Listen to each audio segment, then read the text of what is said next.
I think it's fun to be a little playful and do something people won't normally do with something like a donut. Hi, I'm Alexander, and I'm going to show you how to make some of my signature animal donuts.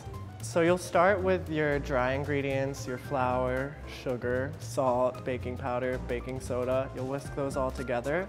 With your hands, you can just break in the butter until it's practically invisible, until you can no longer see large chunks. A few years ago, I found myself living in Paris. I didn't speak very good French, so I was having a hard time finding a baking job, much to my chagrin. If you feel chagrin, it means you are embarrassed or distressed as a result of failure. I decided I would try to do my own project, so I started a crowdfunding campaign for what I wanted to be a donut cart. So basically I had a tricycle with a huge box on it and a chalkboard, and I would write my flavors on there and just pull up in the street illegally and sell my donuts on the weekends. Since I was doing a crowdfunding campaign, I wanted to make something that would maybe be like Instagrammable or, you know, get me noticed apart from other crowdfunding campaigns. And I'm also in love with cats, so I thought, why don't I combine like two of my favorite things and make a cat donut? So I tried a few different ways and I settled on a really simple design. Since the cat donuts were so popular, I decided to try a few other animals like a bear and a dog and frogs. If you aspire to be a baker or a pastry chef, one thing you should know is that it's all about repetition. So you'll do the same thing hundreds and hundreds of times, but there's some beauty in that. For the cat, I'll just cut away a tiny chunk, a small triangle at the top of the donut to make ears. For the dog, I'll use the same cutter I use for the middle of the donut and just cut away a little cheek to make like a snout and some droopy ears. For the bear and the frog, they're actually the same design, but we're gonna decorate them differently, and we're just gonna use donut holes as the ears so we don't have to waste anything. You can just attach them with a bit of water or egg white or milk. When you're frying the donuts, it's gonna be about a minute on each side, and you don't wanna flip it more than once or it's gonna get oily. When they're ready, they'll have a very prominent golden brown color.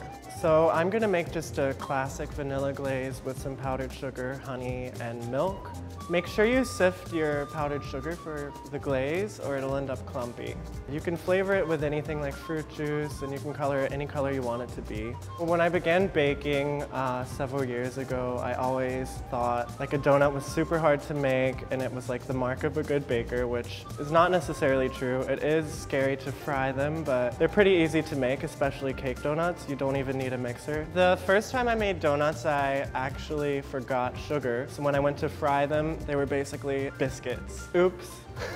I think I became obsessed with donuts when I was younger. Me and my family would go get donuts at this place on the boardwalk every summer. They were like 50 cents each. They would melt in your mouth. You'd get them in a bag, all melted together, and they were amazing. So I'm just gonna zhuzh these up with a little bit of melted chocolate and give them some cute faces. I'll draw some little ears on the cats and their eyes and whiskers. The dogs will get some bigger ears and some little freckles on their snout.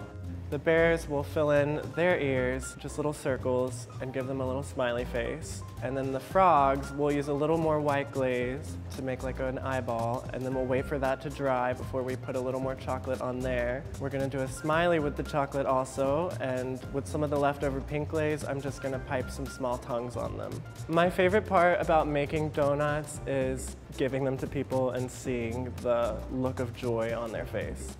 I hope you'll love these adorable donuts as much as I do. You really don't have to be a professional baker to make something great to share with your family and friends.